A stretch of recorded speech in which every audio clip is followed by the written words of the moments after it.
Hello everyone, welcome to a new video. আজি মই আপোনালোকক দেখুৱাম যে 4G IP কেমেৰা কেনেকৈ ইনষ্টল কৰে আৰু কেনেকৈ মোবাইলত কনফিগাৰ কৰিব পাৰি। So let's start the video. First আমি কেমেৰাখন আনবক্সিং কৰি ল'ম। ইয়াৰ বক্সৰ ভিতৰত কেমেৰাখন আছে আৰু কেমেৰাৰ লগত এণ্টেনাটোও আছে। ইয়াত লগতে এটা এডাপ্টাৰ আপোনালোকে ফ্ৰী পাব।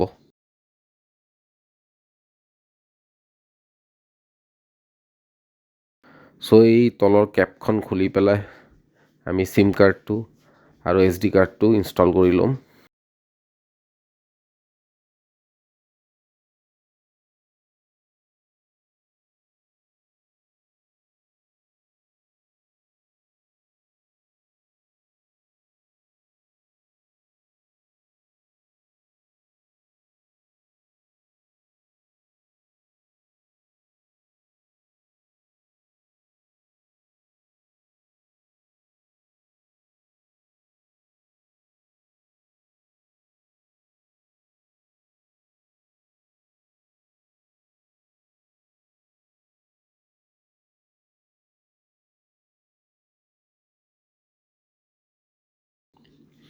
সো ফাৰ্ষ্ট এই কেমেৰাখন আমি এডাপ্টাৰৰ থ্ৰু কানেক্ট কৰিলোঁ।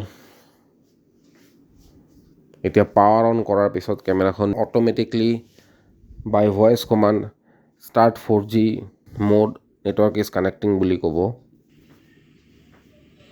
Start 4G mode.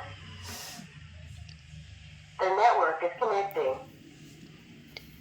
ইয়াৰ পিছত কেমেৰাখনে অটোমেটিকলি যে 4G network connection is succeeded বুলি ক'ব।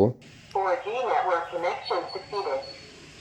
তেতিয়া আপোনালোকে বুজি পাব যে কেমেৰাটো ইউজ কৰাৰ বাবে ৰেডি হৈ আছে। এতিয়া আমি মোবাইল কনফিগাৰেশ্যন কৰিম।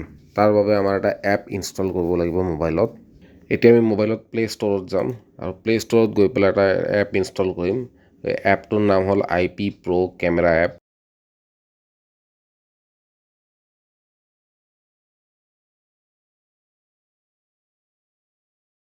সো ইনষ্টলেশ্যন কমপ্লিট হোৱাৰ পিছত আমি এপটো অ'পেন কৰি ল'ম। এগ্ৰি বাটনটো প্ৰেছ কৰি ল'ম। ইয়াত দুটা অপশ্যন আছে। আপোনালোকে ইচ্ছা কৰিলে ইমেইল ID দি পেলাইও লগ ইন কৰিব পাৰে বা ফোন নম্বৰ দি পেলাইও লগ ইন কৰিব পাৰে। মই ইয়াতে ফোন নম্বৰ ইউজ নকৰোঁ, মই ইয়াত ইমেইল ID ইউজ কৰিম। So I am going to put my email ID and password. এতিয়া আপোনালোকৰ দিয়া ইমেইল IDটোত এটা ভেৰিফিকেশ্যন কোড যাব আৰু আপোনালোকে যদি ফোন নম্বৰ দিছে তেন্তে ফোন নম্বৰটোত এটা ভেৰিফিকেশ্যন কোড আহিব।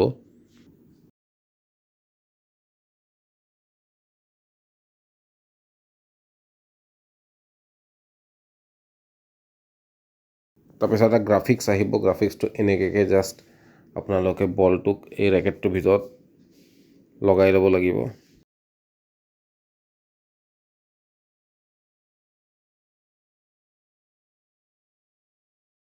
তাৰপিছত এই কোডটো যিটো আমাৰ ইমেইল ID বা মোবাইল নম্বৰত আহিছে সেইটো আমি দি ল'ম।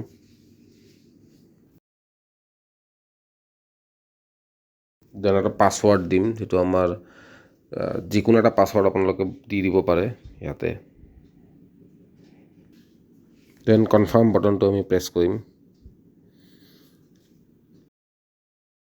নেক্সট আমি এলাউ কৰি দিম এইটোক।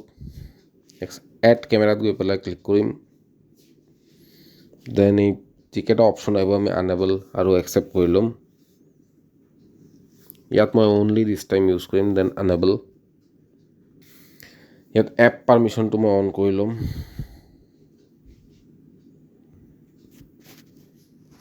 তাৰপিছত আমি এপটোক অফ কৰি দিম। অফ কৰাৰ পিছত আকৌ এপটোক ৰিষ্টাৰ্ট কৰি ল'ম।